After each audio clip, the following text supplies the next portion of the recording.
At this altitude, I can run flat out for a half mile before my hands start shaking. Can I ask you a personal question? Now would seem an appropriate time. What if I did the opposite? I'm a cybernetic organism, living tissue over a metal endoskeleton.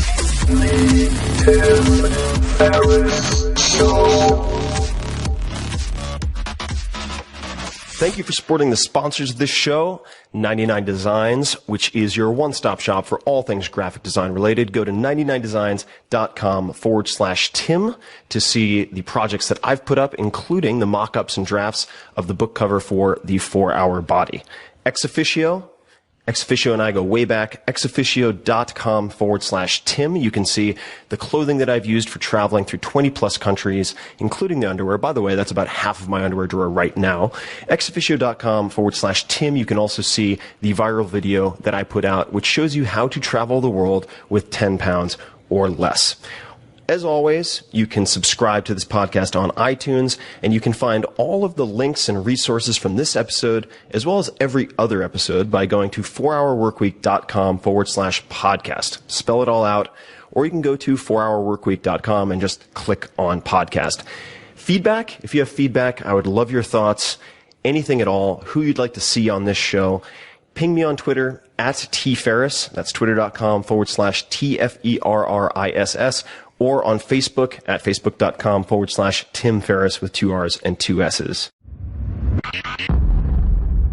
Hello, boys and girls. This is Tim Ferriss, and welcome to another episode of The Tim Ferriss Show. For those of you new to the show, this program is really dedicated to trying to dissect excellence, to deconstruct how the best in the world do what they do best. And that can range from billionaire investors to chess prodigies to stand-up comics to 7-time New York Times bestselling authors and everyone in between, professional athletes, people from the FBI. It gets crazy. This particular episode is an anomaly. This is an audio version of The Random Show, which is something I do with my buddy Kevin Rose, who's a general partner at Google Ventures, has also started a bunch of different companies, very, very successful angel investor and product guy, as they call them in Silicon Valley.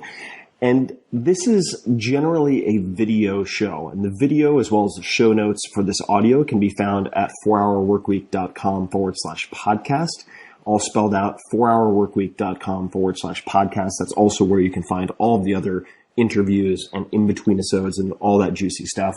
But there will be a couple of things that lack visual cues, given this is audio, but it's a lot like a stand-up comedy CD. Most of it should make sense on audio. So without further preamble, please enjoy The Random Show.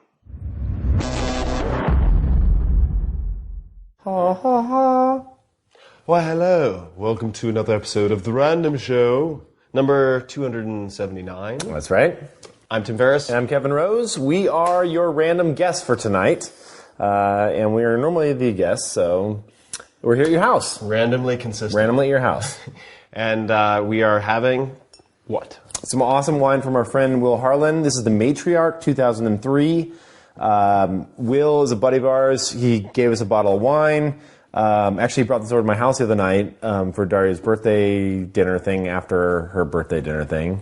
It's hard to explain. The after party? We had a dinner the night after her birthday. He came by, dropped it off, didn't get a chance to crack it, so we figured we'd crack it here. It's awesome wine. Matriarch. Obviously, Harlan Estate, Matriarch, everything that he does is like just awesome. So and we have a few accoutrements for the wine. Number one, gifted to me by my girlfriend, is a coyote head pourer, which may be hard to see here, but it comes right out the mouth hole like that, which is amazing.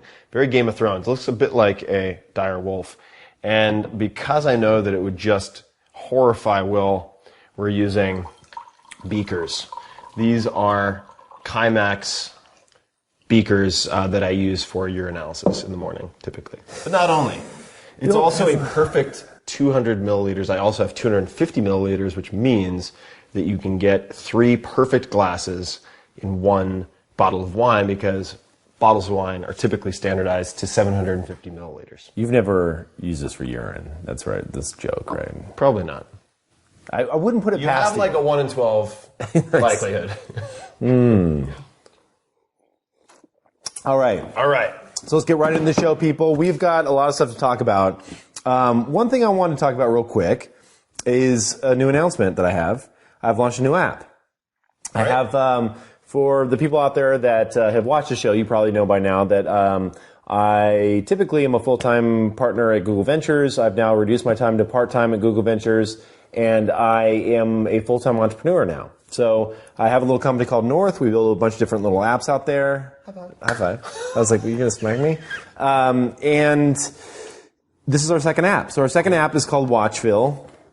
It's available at watchville.co, and it is basically a tool for kind of what I consider to be like an underserved market. Like it's the watch collector / watch enthusiast. And I'm talking about old school wrist watches, not like, smart watches. Man jewelry.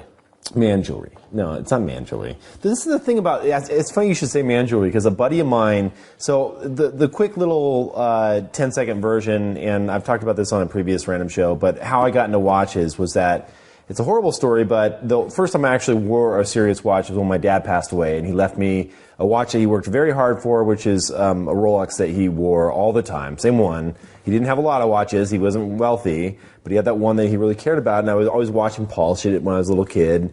And I was left that, and I would wear one of his watch out when I was going out to nice events and stuff like that. And I was like, oh, this is kind of cool. And a buddy of mine was like, that's funny you're wearing a watch. He goes, it's the only jewelry men can really wear and get away with. And I was like, actually, that's a good point.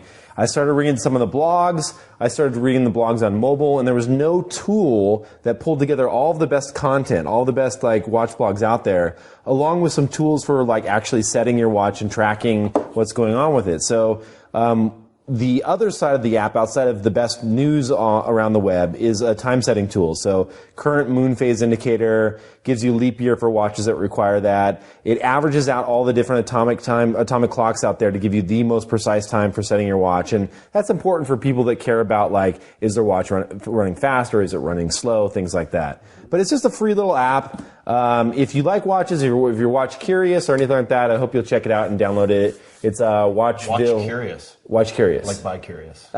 Sure. If you're just I was about a year and a half ago, I was it's interesting. I'm curious what it's all about. And then I started reading the blogs, and the first thing that you come to realize is that it's not about just these wearing a brand for brand's sake. There's people that walk into a store and they're like, I have to have, name the watch. They put in like a tag two or a Patek Philippe or a Rolex, and they just buy based on brand. Mm-hmm. When you really get into it, the geeks, the people that are the true collectors, they understand the movements. They understand the watchmaker, where they came from, why they make. I mean, it's people that are really into cars and engines and things like that. You go in there, they're like, oh, they use the blued screws there over a 1/4 inch German silver. They know every little facet of it, and it really is a geeky thing. I'm a tech geek, and I can appreciate the engineering and the effort that goes into this stuff. Once you get into that side of things. I think it's also a really smart thing. So you and I were having dinner not too long ago before the launch at Blue Plate, which is a great restaurant here in San Francisco. Highly recommend. Go on a cheat day, have either the meatloaf or the fried chicken, and then the key lime pie is just amazing. Best key lime pie I've easily had. We didn't have the pie. We didn't, because it wasn't a cheat day. Oh, okay. But we started talking about Watchville, and Watchville is so attractive to me for a handful of reasons, and maybe not the obvious ones. So I don't currently wear a wristwatch, but you don't wear anything. No rings. No cock rings. Ring. Just a cock ring. Cock ring and butt plug all day long. Just working on my kegels. Those aren't visible though, so those don't really count. No, it's I'm working up to the hand rings. So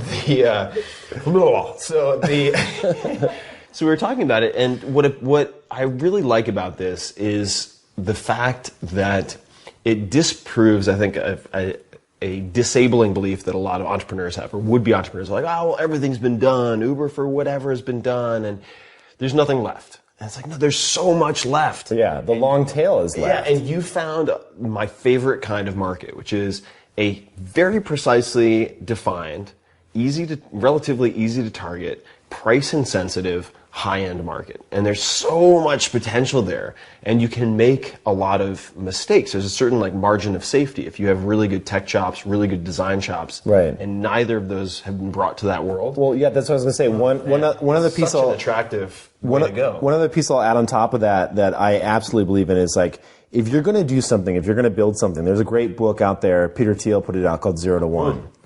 It's right over here. Have you read it? Yeah, absolutely. So 0 to 1. He talks about if you're going to build something, make sure it's an order of magnitude better than what's already else out there. Yeah. And if you look at all the other watch apps out there, they're just... What already else is out there? What? That was amazing. Did I nail that or no? No.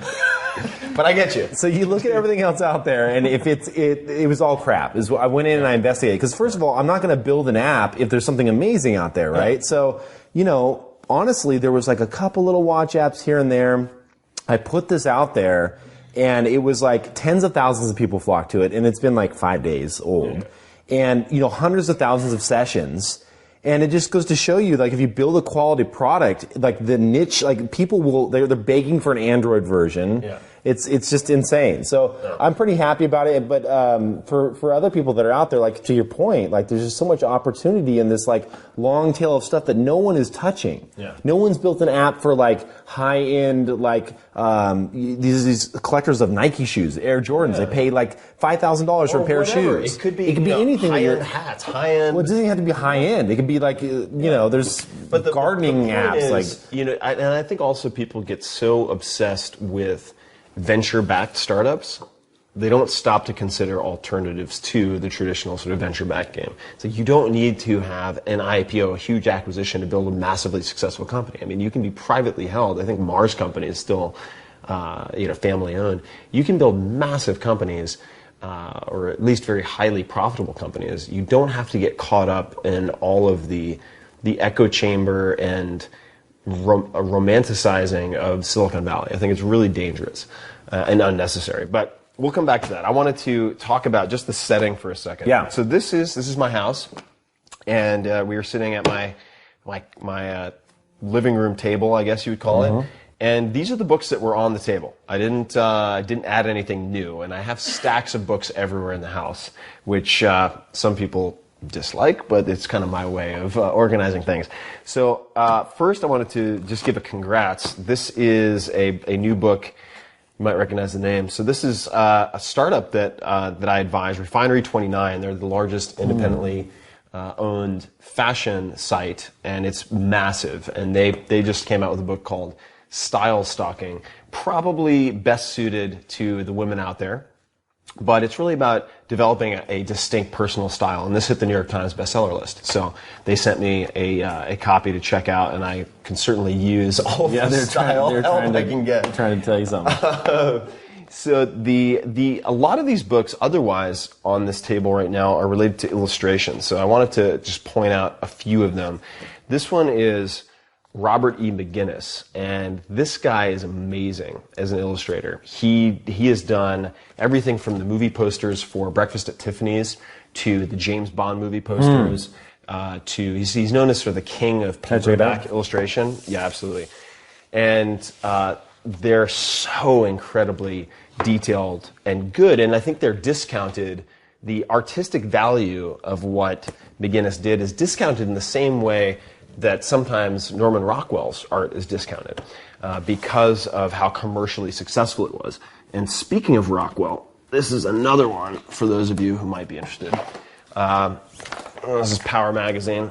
This is one of my heroes, Dmitry Klokov, for those of you. Let me see. This guy is a beast. But J.C. Leyendecker, a lot of you may not know J.C. Leyendecker. He was one of the primary influences on Norman Rockwell. And you can see his art is just stunning. And if you look at the brushwork and the strokes, it's very elegant. There is not an extraneous line to be found. So some of you who go a ways back with me know that I fantasized for a long time about being a penciler, comic book penciler for about 10 years. So I've been getting back into exploring that. So Charles Gibson, this is the Gibson Girl.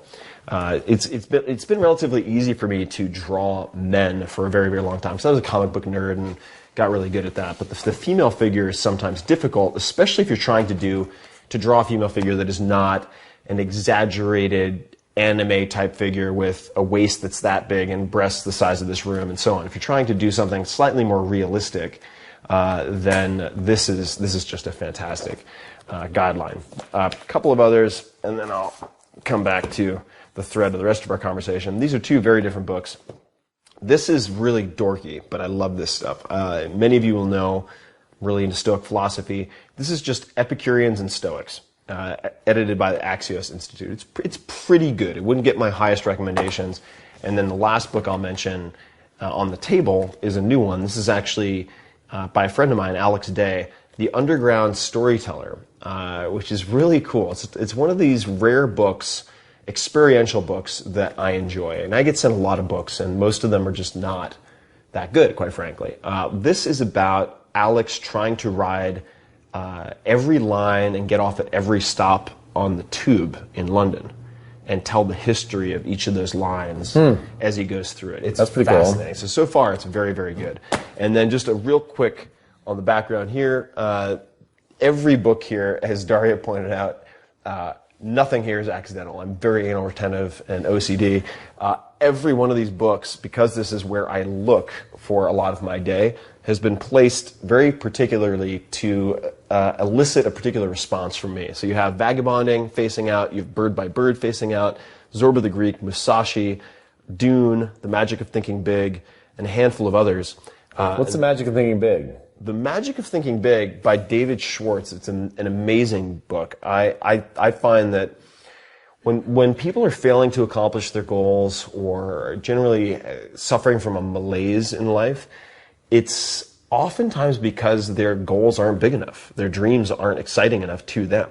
And The Magic of Thinking Big was recommended to me by Stephen Key, who has made millions of dollars creating different products and toys and licensing them to Disney, Nestle, huge companies, Hasbro, whoever it might be.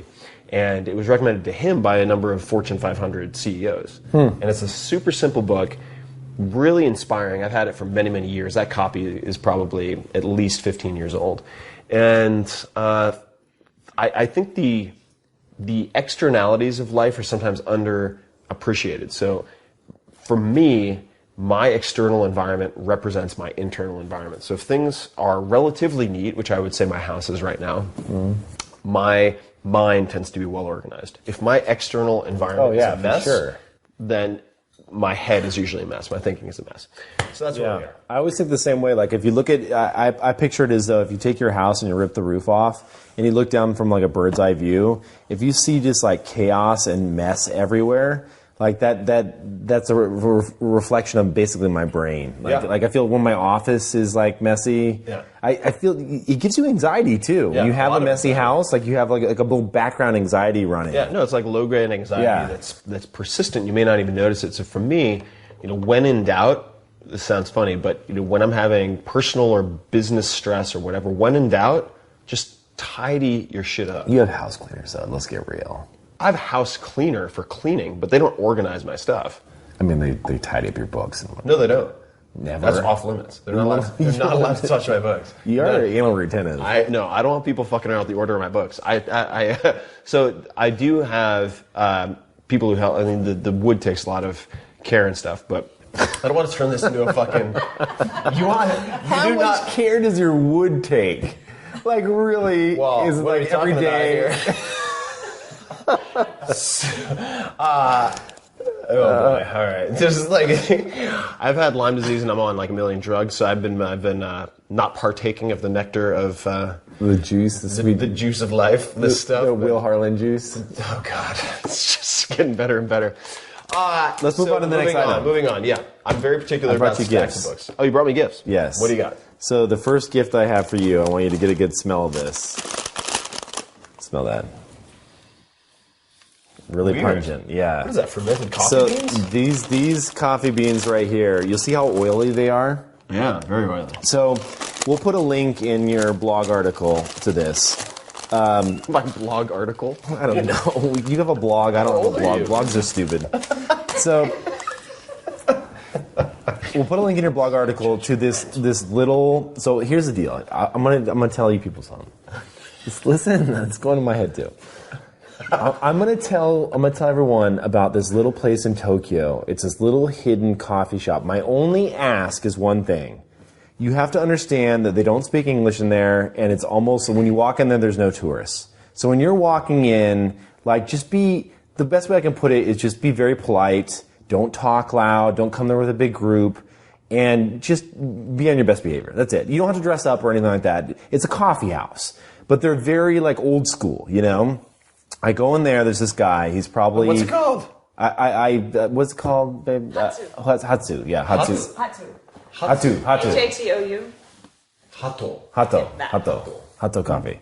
So you go in this little alleyway, you go in this little coffee shop, and the only thing that you can tell this guy, he doesn't understand English. He's like, like, what do you want? And he hands you a menu, and there's no English menu or anything. And you say, that must be really helpful. You say, the non-English menu. Exactly. You say old beans. Oh, okay. And the old beans, he's like, old beans. And then he said, he goes, takes, is it racist to like say like... It's not racist, that's pretty accurate. I mean, that's like actually his accent. No, it's not racist. I don't mean to like... chill out, internet. I don't mean to like... No, just... This is not the way he does it. Keep moving. Yeah. So anyway, he's like, takes 20 minutes. He didn't say it like that. He's like, so 20 minutes. Yeah, exactly. And so, but actually worse than that. So literally, he sits there, and we'll splice in a videogram that's on my Instagram account. I did a hyperlapse of him. We did a 20-minute pour over? 20 minutes for the pour over, dude. Wow. I'm talking like this, going really slow, and he makes this amazing pour over of fermented coffee beans. And you know how, I mean, talk about fermented foods for a second, like what you know about fermented foods in general. Fermented foods have a lot of benefits. It depends in part on the format of the food. So you can grind things, you can consume them whole, like say sauerkraut or kombucha have different beneficial bacteria, among other things. And sometimes it makes the ingredients more bioavailable to you as well when the bacteria some of them, break down. I mean, they have certain K vitamins as well that can be, or some people believe are very, very important for many types of health. And so fermented foods have a major part in my life right now because I'm repopulating my gut and my microbiome after a lot of doxycycline, which is a broad spectrum antibiotic. Yeah, so anyway, I want you to repopulate your gut with some fermented coffee beans. Those are old beans. So what's the right way to brew coffee with these? 33 grams of coffee, and do it. I mean, to 300. It's a lot. 33 grams to like 100. No, to 350 milligrams of. Like that bag won't last super long. If that's 2 cups, basically. Yeah. Oh, nice. Okay, cool. I'm down. Anyway, make it, enjoy it. Ferment it. It's fermented already. I got you another gift. Thanks. All right. Next gift is I was just in Tokyo. For those people that don't know, it was awesome. Which part of Tokyo the Hato is from? Do you know what it's? I'll put a link. We'll have a link to the actual place. That's not even the whole name. The blog article, for those of you who might be getting this on audio or YouTube, is going to be at World Wide Web, period. 4hourblog.com. So this... F-O-U-R-H-A-R-B-O-L-O-G. Have you heard of this company? Listen? Listen. No. Yeah, Listen. L-I-S-N. Yeah, so this is a small producer of like these little freaking sticks. Sophisticated incense for listeners by Shoyedo Incense Company. So it's all organic. Ooh. All these smells are non-chemical. They're all from plant derived. And like, look at all the different. This is a reading. They all have different. Wait a second. Is this from Japan? It is. It's got to be because you got 223 is for reading. 219 is for gorgeous. I would like to gorgeous. 249 is... You just light that one up and just beautiful women show up. I'm really curious what that is. Sweet Masala Ignis, I don't know, Mauste, Sidewalk, Flash, Silent Blue, Dive into the Blue, and then Amulet and Avenue. Can we light one of them? Yeah, let's do it. So we got the little stone there that it comes with. This guy. I think we could use some... I think we should try Continue. This is cool, man. Yeah, it's pretty awesome. So if you like any of these, like they all come in different colors, you can order like tubes of just that color. This is fun. It's just like a variety pack, you know. Variety pack. No, it's pretty awesome though. I like the fact that it's not like bullshit ingredients. Like the lady was like arsenic and she was like, listen, we don't use any like perfumes, like artificial perfumes or anything like that. So there we go. Bam. Anyway, exciting. Thank you. Yeah, so that's if you want to check it out, LISN. Yeah, LISN. I know they have a website as well, so you can just type in like LISN Insins Japan or something like that, and it'll probably come up on the web. But and then it gives you the ingredients. So continue is cinnamon and clove. Oh, nice. Selected scents by 100, offered by 8 assortments. I don't know what that means, but okay. So we were talking about ice baths. Yes. Baths. I wanted to give people a tip because those of you who follow my nonsensical self-experiments and lack of self-preservation may be familiar with my love of ice baths. And ice baths are a bit of a pain in the ass, just logistically, to organize. And literally. Pain in the balls. If they don't get to your throat within the first 30 seconds. And going to, say, Safeway or wherever it might be, a gas station to get ice is a real pain in the ass. It's a real hassle. And I found he's going with this. I have a punchline, which is I've never really used Instacart, and I started using Instacart for ice, and they will deliver 5, 10, or 20-pound bags of ice. It's the weirdest fucking So weird, I dude. can use Instacart, pow. You know, they're like, that's Tim Ferriss ordered 15 pounds and of get ice. 80 pounds of ice delivered by Instacart like that. It is amazing. It's been such a game changer for me. So Instacart, thank you for that. Can you see the smoke in the camera? It's ridiculous. This is amazing. Yeah. This is not for enclosed areas. I can't. Oh my God! Stop, drop, and roll. Continue. I feel so continued. So that's my tip for the ice bath. We were talking about a couple of things. What does the ice bath do? The ice bath is great for hormones like adiponectin, for instance. If you want to increase fat loss. Oh, that's right. Ray You put them around your neck and stuff. You said in your book. Yeah, if you want to go lightweight, sort of Limperus style. If you want to go like burly, then you do an ice bath. And the way that I've done it historically is typically in a normal-sized ice bath, I'll be using 15 to 20 pounds of ice. I will only sit in ice up to about lower nipple area, and I will read a book for about 10 minutes, and then and only then will I go down to the neck, hands out, for another 5 minutes. Why hands out? Because you have a very high capillary density in your hands and your feet, and if you put your hands in, you're not going to last even 50% that long. So keeping the hands out is very helpful. You look a little, I guess what, Anchorman? No, that's Talladega Nights. Yeah. So, so that's how I generally go about it. I'm not a doctor. Don't blame on the internet. If you have a heart condition, blah, blah, blah, blah, your head might explode. Be careful. Talk to your doctor. All right. We were looking at this earlier. So this is one of my favorite axes. For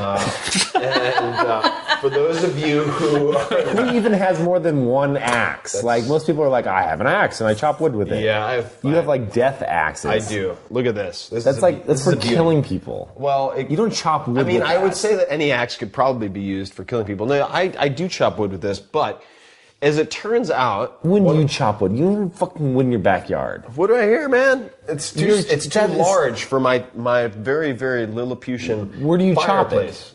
Out on my patio. Okay. Which makes people feel unsafe in my neighborhood. It's very loud. So this is a SOG axe, and SOG is an interesting company. They make a lot of multi-tools and knives and whatnot. I have experimented with throwing axes because that's the type of thing I do in my spare time. And it turns out most throwing axes are very chintzy. They're made very poorly, and they break when you throw them. And by the way, having an axe break and like rebound at you in 5 pieces is rather dangerous. So this axe, on the other hand, is very, very sturdy. I believe it was modeled after an axe that was used by GIs in Vietnam. And it's fantastic for throwing. Of course, that's not what I recommend because you might look at the backside of this. On the drawback, you don't want to spike yourself in the face. So don't do that. Just for you urban dwellers, I would also note that if you happen to be a American History X looking guy like me and you go to the park to throw axes to practice, you might have the police called on you. So if Did that happen to you? No, if you have a girlfriend or lady friend who's willing to just like come along so you don't look like a psycho and just like a stupid boyfriend, then I would encourage you to take that approach. But the SOG axe is a winner. It feels like a good axe. It's solid. It is solid. In other news, big announcement to make. Kevin and I are getting married. No, we're not getting married. Jesus, dude. I am on Instagram. I put up regular semi-nude shots of me in my underwear. This wine has gone straight to your head. I love it. That's what I reserve for Snapchat. It's very exciting. But Instagram.com/Tim Ferriss, 2 R's, 2 S's. And the first photo ever that I put up is of Tony Robbins, who's like 8'7", palming my entire head because his hand is large enough to palm my entire head. And he's on your audio podcast. He is on my audio podcast. Anthony Robbins is on my audio podcast on the internet. You don't have video on that one. That's true. I don't have video on it. Freaking technical. But yeah, Tony Robbins is one of many interesting folks. Had Peter Thiel. I was your first. You were my first. Yes. Don't think I don't remember. I appreciate that, buddy. And it's gone really well. The podcast has been a lot of fun, in fact, and that's where I'm focusing a lot of my energy because I want to have not just well-known people, but just like niche. Who's your nichiest? Obsessive? That you've got, your obsessive and nichiest person. Obsessive You niche. had Daria on the show. Oh, no. I thought you meant like people who like really niche Oh yeah. audience. But yeah, No. I mean, like, who have you had any of those people on that you consider to be really niche? I have, I think, in niche subjects. I had the latest episode is a guy named Nick Ganju. You probably don't know. He's CTO of ZocDoc and co-founder of ZocDoc.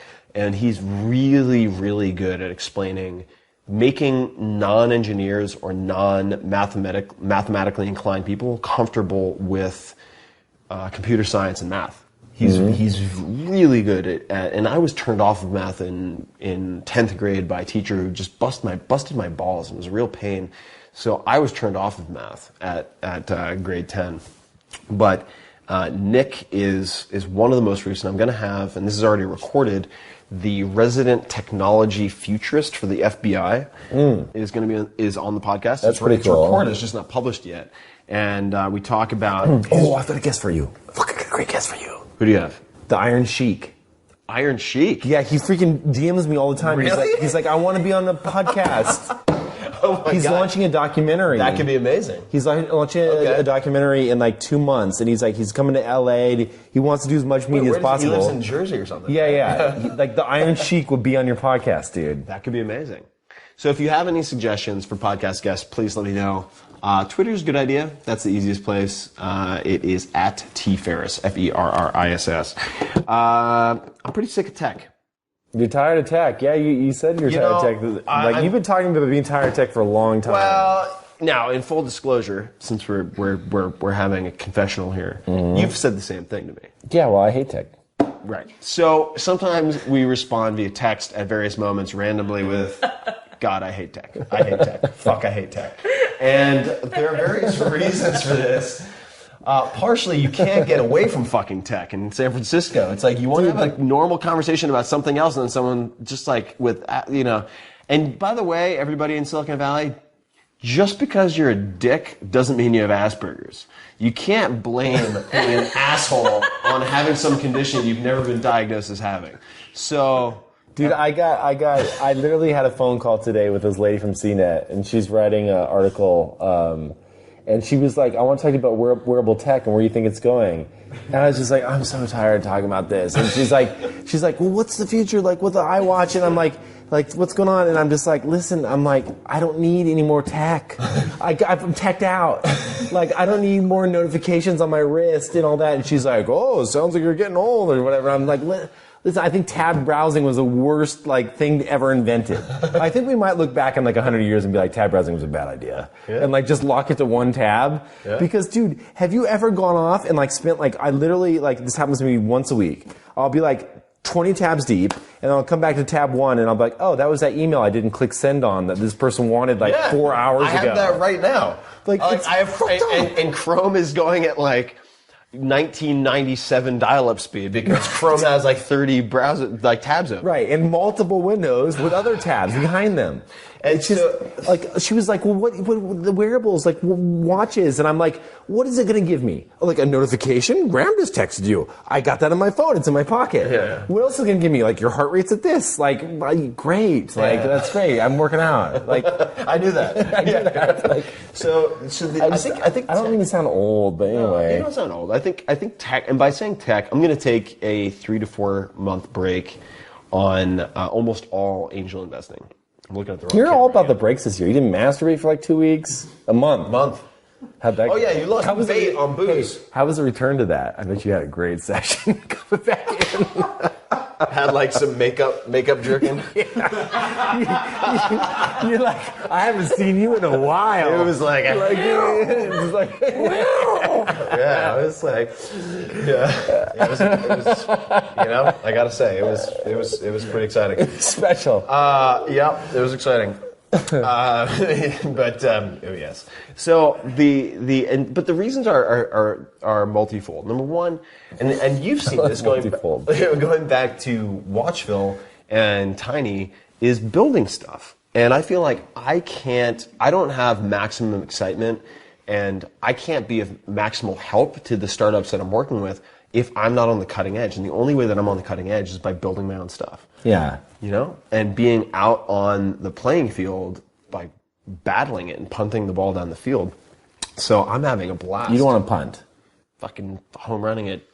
Field throwing a touchdown, something like that. Yeah, I was thinking. Punting is when you're in a bad situation and you got to kick. Yeah, I was going kind of World Cup, but I hear you. Okay. So that's one reason. The second reason is I feel like the general coaching in the startup world, we're not going to take too much time on this, has gotten to a point where everyone is reading from the same pitch script. So you just get, I get so many bad pitches from people who feel entitled. And I think that's a dangerous sign, sort of a hubristic So do you think sign. there's a bubble going on right now? Yeah, I do. I think. But it's not going to hurt anyone when it pops. That's not true. Who's going to hurt? It's going to hurt the people who are getting way too much money with crazy terms with bad businesses. Well, it won't hurt them. They'll just go out of business and they'll move on to their next thing, right? Well, I mean, it would hurt them and the people who've invested in them potentially. Now, I think there's a great opportunity for companies that are, say, in a space with 3 to 5 leaders, and there's one company that sees the writing on the wall, raises a bunch of money, is very lean in their operation, against competitors who are not and have really high costs and lots of heads to feed, then I think there's a massive opportunity. So I'm not going to stop investing altogether, but I'm going to pick a handful of shots over the next 3 or 4 months, and I'm going to stop everything else. So let me ask you a question. There's a lot of people out there that are entrepreneurs or are wanting to start a business potentially. What is it that you look for then? What is it? I mean, you said already lean, but what in the pitch, when someone sits down with you and they're like, I have this idea, what is it that you look for in the founder, their body language, the type of pitch? You said you're getting tired of seeing the same old thing. How can someone stand out? The way that people can stand out, Graham, I'm right here, right? All right. The way that people can stand out, number one, is don't be in such a fucking rush. And I'm so tired of getting the we're oversubscribed, but if anyone would get this, we think it's you, and we're growing 30% month over month. And I'm like, oh, really? Search and replace. It's the same email I've had from 10 startups this week. And they're we're closing in the next 48 hours, and we can squeeze you in for 25K. Fuck off. If I'm really a good fit for the company, there's no overnight rush. Do you know what I mean? And all of the best companies that I've worked with. Do they explain to you why? They say, Tim, you could help us with X, Y, and Z, and we think it's just a bluff. It's a bluff. No, I mean, when a good pitch comes in. Oh, when a good pitch comes in, they've done their homework. They know exactly how things fit together. So what do they say to you? They say, this is why you're a great investor. They spell it out for you? They would say, we're familiar with how you've done A, B, and C. We think that we're different. We know you're interested in this. We're different because of A, B, and we'd love to do something with you. There's no huge rush, but we're probably closing around in the next X period of time, and they don't give me 48 hours notice. They give me like 2 or 3 Because you're kind of the kind of person that likes to think on things a little bit, spend a week doing your own due diligence. I like to think on it and do due diligence for myself and anyone who might be backing me on, say, like AngelList, where I do most of my stuff now. Angel.co/Tim. I think I'm /Kevin. Yeah, I think you're /Kevin. And so that's where I do most of my stuff, and you can see all my investments there. But the best companies want a good fit, and they want the right investors. They don't want dumb money with the stupidest terms. Do you know what I mean? Mm-hmm. And that shows a longer term vision. I also, in terms of founders, and I don't want to turn this into I hate tech, let's talk about tech for an hour, but since you asked the question, the best founders are not arrogant. They're just not. The ones that I interact with, at least, and I'm sure there are exceptions, but in their interactions with me, they're not going to be immediately arrogant and entitled and prickish. And I just see a lot of that right now, and there's so much money flooding the market. There's an oversupply of money and undersupply of really good talent. And it's impossible for me to foresee in the next 2 to 3 years there isn't a major correction. Because it doesn't take 1 million people, 10 million people to believe there's a bubble for there to be a bubble. It takes a handful of hedge fund managers to liquidate 20 to 30% of their tech holdings. Sure. That's it. And all that takes is a string of bad IPOs, a string of really high-profile catastrophes of some other nature. That's it. So for me, the smart people as entrepreneurs and the smart money as investors are budgeting for that. Anyway. Cool. But here's at the end of the day, I am having so much fun building, and it's been so long. What's your next thing? Everyone I am not sure what my next thing is. I am trying to be comfortable in that in-between space. Because historically, I've always wanted that one thing, and it's helpful to have that because it's easy to drown in the cool stuff. Meaning, a friend of mine, Derek Sivers, has said, and he's also written about this, your decision should be hell yes or no. Like, if it's not like, hell yes, fuck, yeah, I want to do that, or no. Where you get killed, and I think where I've been killing myself, is like, oh, that's pretty cool. Yeah, sure, I'll do that. Like, oh, somebody asks a favor, like, oh, that's kind of cool. Yeah, sure, I'll do that. And you commit to 10 of those, you're really stressed out, you don't have a lot of time, and you're not doing anything that you're really super 10 out of 10 psyched about. Mm-hmm. So for me, right now, dialing back on a lot of things and saying no to the startup investing for 3 to 4 months, because I'm not a momentum trader, right? I'm not in it for the next 6 months like a lot of the fair weather angel investors out there. I've been doing this for, 7 years, 8 years. I'm going to be doing it for the next 10, 15, 20 years. I can wait 3 to 4 months. And I think that if there are, people throw these numbers out there, 15 or 13 or 23 kind of $1 billion plus companies that come through Silicon Valley every year, you don't need to get every one of those. You don't even need to get one of those every year. You get one awesome bet every year or two as an individual investor with a fund that I don't have to allocate over a set period of time. You're great. You're ahead of 99% of the people out there. So if people are out there and they want to get involved, I mean, AngelList is probably your best bet for going out. I would say so, as far as like going out and finding... I think AngelList is a great way to find good investors. I think it's a great way to find good companies. Of course, I may be biased. I'm an advisor to AngelList itself, but I think I've never seen anything like it. I mean, I just closed a $1.5 million round for a company called MD Insider, and the whole thing was allocated in one day. And it just simplifies the whole process. The one other thing I've had is I've had people that have come to me and said, like, I don't have the money to angel invest. Like, how do I get involved in the tech phenomenon that's going on? And I always had the same recommendation. It's like, if you have something that you're really good at, that you're the best at, I'm good at marketing, or I'm good at, social media, or whatever it may be that is your thing. Yeah. Like, just go after these young startups that don't have that person and offer your services. I have a guy right now that's helping me out with customer service. He's awesome. This guy, Forrest, he's amazing. And he approached me and he's like, listen, I'll work for free if you want. What do you want? And he just wants a foot in the door, some stock options, eventually, that kind of thing. And it's like, if you have a skill out there and you don't have the funds to go out and be your own angel investor, there's still ways for you to get involved in these companies very early on. And that's how you hear about these stories. There's a reason why the secretaries at Microsoft were all multimillionaires. That was like a huge story that came out back in the 90s. Yeah, agreed. It's like there's other ways for you to get involved. It doesn't have to be through big checks. So anyway. I think that's very good advice. And AngelList is actually, I just saw an article. It was like how I got 30 consulting gigs in 30 days using AngelList. There's a piece about it. And I think this is a very smart approach. So for instance, if you were to not try to sign on immediately for a full-time job, but do contract work for a half a dozen or a dozen fast-growing companies. This is what David Prager does. Okay. He goes out and he shoots videos for them. This is a mutual friend of ours. Yeah, he used to be on Revision 3 and some of the other stuff I did, but he went out and he shoots these videos, these startup videos for companies, and if there's a really cool company, he'll say, like, you know what, I'll reduce your rates, but just give me some advisory shares. Yeah. It's the same idea that the guy from Facebook that painted all the murals, he made like a quarter, like $250 million or something crazy, because he took all stock from Zuckerberg when he was painting their murals in their office. So anyway, that's kind of where you were going, right? No, that's where I was going. And then what you can do is when you do an amazing bang-up job for a half a dozen startups, and let's just say 4 of them are like, we'd love to hire you on a more ongoing basis, then you can take a look at those people who are hot to trot and ask for advisory shares or equity, or maybe even choose a full-time gig, which is what I advised a very young guy to do not long ago. He actually he wanted to work with me, or he had a couple of other options, and one of them was Stripe. And this was quite a while ago, and I said, take the Stripe job.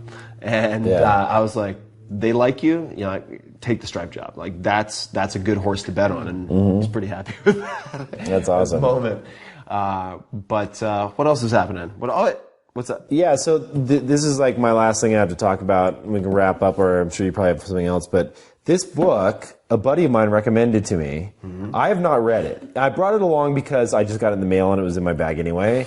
But I figured I'd ask you. No. Honestly, I was going to ask you if you had ever heard of it. I've read it multiple times. Yeah, and so then you said you've read it multiple times. I'm like, well, maybe you should talk about it because I'm about to read this. What am I about to get myself into? Yeah. So and Daria just finished it. My wife just finished this book a couple days ago, right? Because Ramit Sethi is on your podcast, recommended it on your podcast. I'm pretty sure. Yeah, that sounds right. So this is Influence, The Psychology of Persuasion by Robert B. Cialdini. A lot of people say it that way. Cialdini, right? It's a Italian fellow, PhD. So the cover quote is, for marketers, it's among the most important books written in the last 10 years.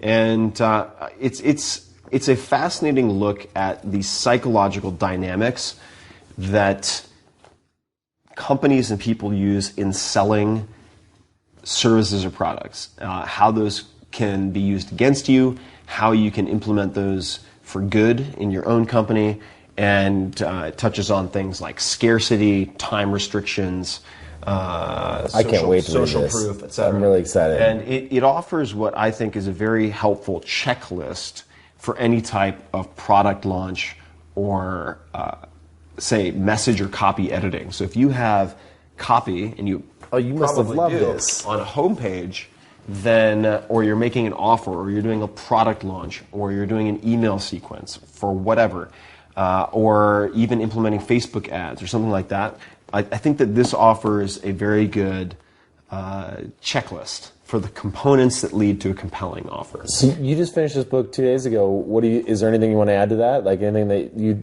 took away from the book? It's also, that's all absolutely true. It's also really interesting just in terms of human psychology, because it's important to remember that people have a lot of different motivations for doing things, and it really goes through the basis of understanding how to get people to act, and when you're in MySpace or it's for marketing, yeah, but also I just want to get people to eat healthy, and it's for that, it's incredibly valuable. Cool. Yeah, definitely. I'm excited. I can't wait. No, it's I think a very helpful book. It's a seminal book that has influenced many other books, and whether you're looking at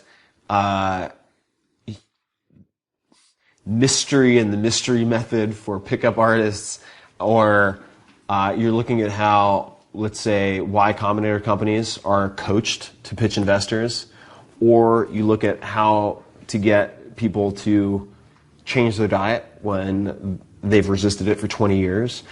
All of the dynamics, the psychological dynamics that make any of those things successful boil down to a handful of principles, which in general are covered in this book. So this is not necessarily industry specific, which makes it very valuable because you can apply it wherever you want to apply it. Cool. Yeah. That's all I got. Yeah. Anything else?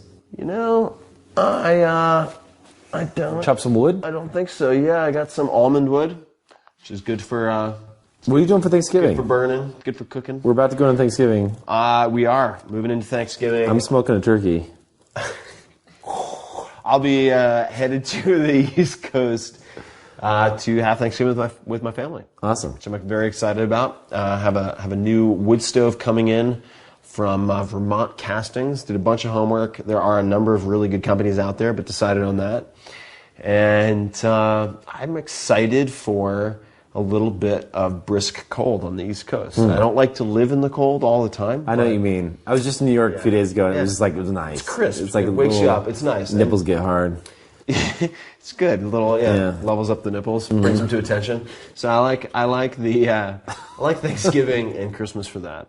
So I'm very just for that. Just for the nipple erections. That's, I think, on that note, really, I've covered all the bases this time around. Graham, anything to add before we go? Happy Thanksgiving. You guys seen Too Many Cooks? No. Too Many Cooks, what is it? It's an Adult Swim thing that aired at 4 a.m. in the middle of the night, and it's this parody of old 80s TV shows where they have the credits of the folks that are in the show, and they'll be doing something and they'll look up and their name will be on the screen and they'll like smile at the camera. But this is an 11-minute long parody of that slowly devolves into like a really interesting horror movie. Whoa. And I think that you guys would enjoy it, so go watch it. Too Many Cooks. Too Many Cooks. The song will be, I apologize in advance, the song will be stuck in your head for weeks, but that was aired at 4 a.m.? It aired at 4 a.m. They were just like, screw it, we're going to put it up? When it aired at 4 a.m., it immediately went viral the next day. No way. It's got over like 2 or 3 million views, and it's the creepiest, funniest, like amazing. You've got to see it. It's awesome. It's really That's a great recommendation. All right. Yeah.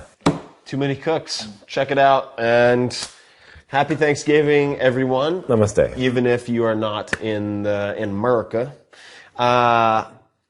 be thankful. Take the occasion of all the Yanks eating their turkeys, or tofu-made textured vegetable protein, God knows what, here in San Francisco, and. Think of what you're grateful for. I'm not trying to get too Deepak Chopra on you. I'm just saying. I think it's common for. I think it's common for Type A personalities. I don't know where I'm going with this. Type A personalities to be very focused on achievement, and it's easy to recognize that you've done so much, you haven't taken any time to appreciate any of it. And I think for just general peace of mind and quality of life, it's really helpful to take some time, even if it's just a minute before meals, grace style, even if you're not religious, to be thankful and make a list of those things.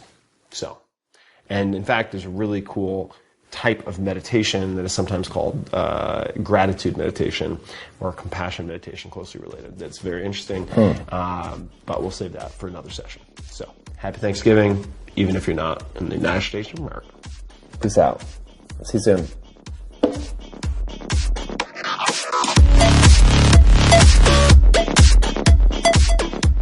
This episode of The Tim Ferriss Show is brought to you by 99 Designs and Ex Officio. 99 Designs is the world's largest online marketplace of graphic designers. And I have used 99 Designs for years, including to get cover concepts for the 4 Hour Body, which went on to become #1 New York Times, #1 Wall Street Journal. It was a huge hit. And here's how it works. And you can check everything out, including some of my competitions. You can see these book covers and so on at 99designs.com/Tim. Whether you need a logo, a car wrap, a web design, an app, a thumbnail, a t-shirt, whatever, you go to 99designs.com. You describe your project, and then within a week or less, you have tons of designers around the world who compete for your business and submit different ideas and designs and drafts. You have an original design that you love, or you pay nothing. It is fantastic. I have used it. I have mentioned it before, including in the 4-Hour Workweek as a resource. Check it out, 99designs.com/Tim. And if you use that link, you'll be able to see what I've done on the platform. You will also get $99 as an upgrade for free, which will get you more designs, more submissions. So check it out. Ex Officio, boy, where do I begin? I have a long history with Ex Officio. Ex Officio makes clothing, and as far back as 2007, 2008, I had a hit video that went viral called How to Travel the World with 10 Pounds or Less, and I talked about Ex Officio underwear. Ex Officio underwear is lightweight, ultra lightweight, quick drying, and antimicrobial. Why is this important? Well, I've gone through 20 plus countries with 2 pairs of underwear before, both from Ex Officio.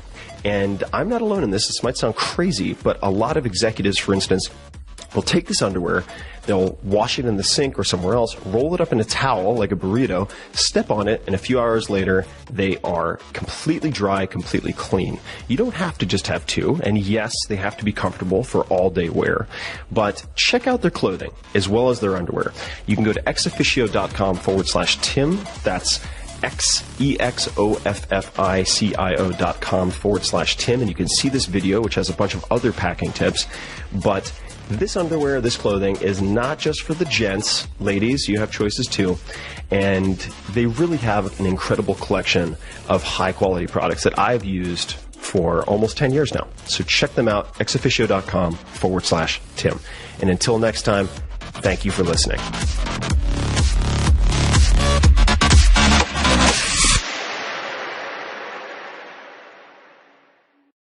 So check them out, exofficio.com/Tim. And until next time, thank you for listening.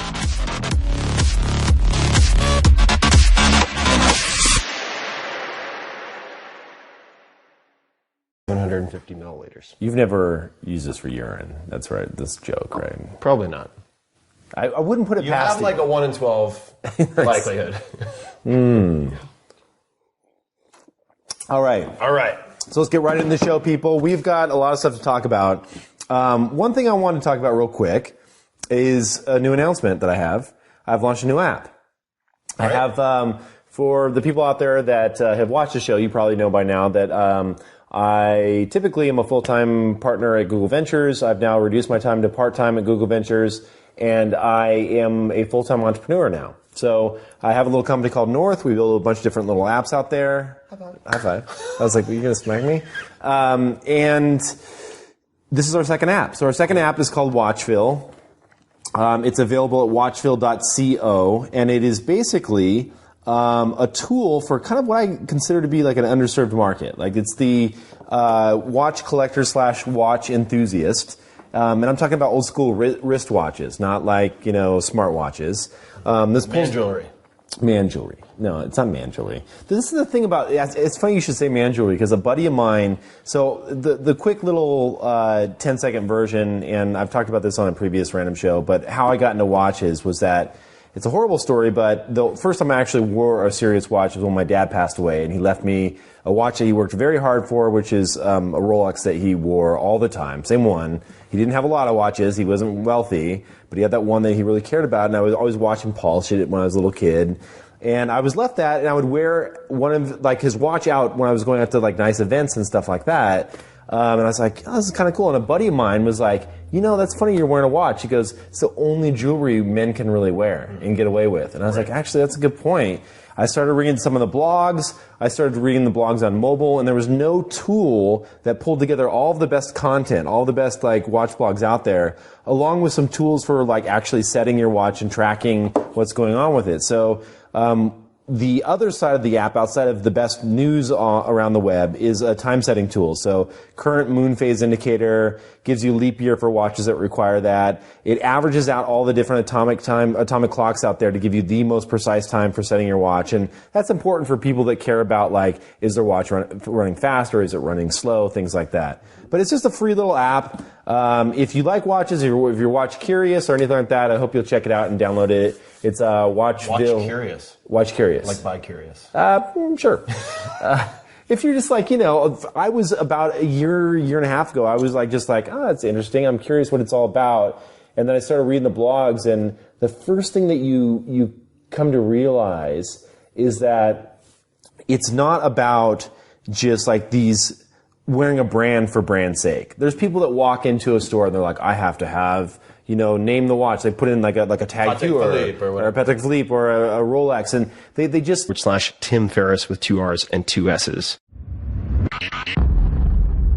Hello, boys and girls. This is Tim Ferriss, and welcome to another episode of the Tim Ferriss Show. For those of you new to the show, this program is really dedicated to trying to dissect excellence, to deconstruct how the best in the world do what they do best. And that can range from billionaire investors to chess prodigies to stand-up comics to 7-time New York Times bestselling authors and everyone in between, professional athletes, people from the FBI. It gets crazy. This particular episode is an anomaly. This is an audio version of The Random Show, which is something I do with my buddy Kevin Rose, who's a general partner at Google Ventures, has also started a bunch of different companies, very, very successful angel investor and product guy, as they call them in Silicon Valley. And this is generally a video show. And the video, as well as the show notes for this audio, can be found at 4hourworkweek.com/podcast, all spelled out, 4hourworkweek.com/podcast. That's also where you can find all of the other interviews and in-between episodes and all that juicy stuff. But there will be a couple of things that lack visual cues, given this is audio, but it's a lot like a stand-up comedy CD. Most of it should make sense on audio. So without further preamble, please enjoy The Random Show. ha ha ha. Well, hello. Welcome to another episode. At this altitude, I can run flat out for a half mile before my hands start shaking. Can I answer your personal question? Now would seem an appropriate time. What if I did the opposite? I'm a cybernetic organism, living tissue over a metal endoskeleton.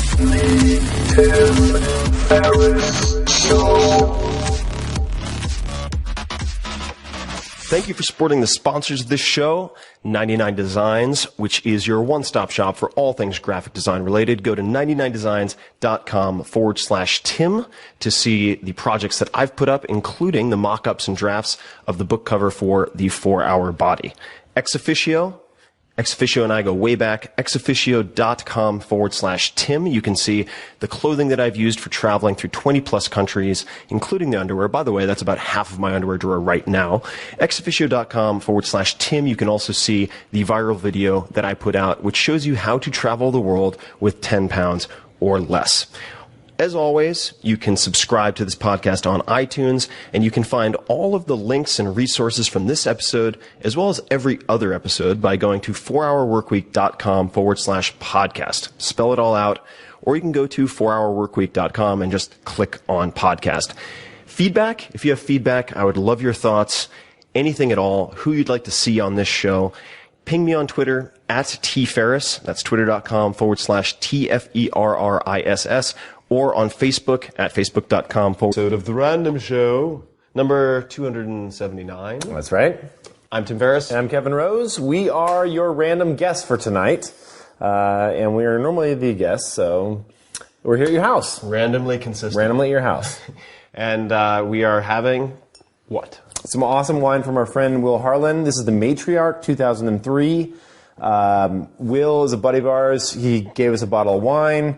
Actually, he brought this over to my house the other night for Daria's birthday dinner thing after her birthday dinner thing. It's hard to explain. The after party? We had a dinner the night after her birthday. He came by, dropped it off, didn't get a chance to crack it, so we figured we'd crack it here. It's awesome wine. Matriarch. Obviously, Harlan Estate, Matriarch, everything that he does is like just Awesome. So And we have a few accoutrements for the wine. Number one, gifted to me by my girlfriend, is a coyote head pourer, which may be hard to see here, but it comes right out the mouth hole like that, which is amazing. Very Game of Thrones. Looks a bit like a dire wolf.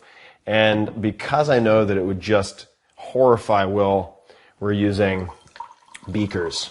These are Chimax beakers that I use for urinalysis in the morning, typically. But not only. It's also a perfect 200 milliliters. I also have 250 milliliters, which means that you can get 3 perfect glasses in one bottle of wine, because bottles of wine are typically standardized to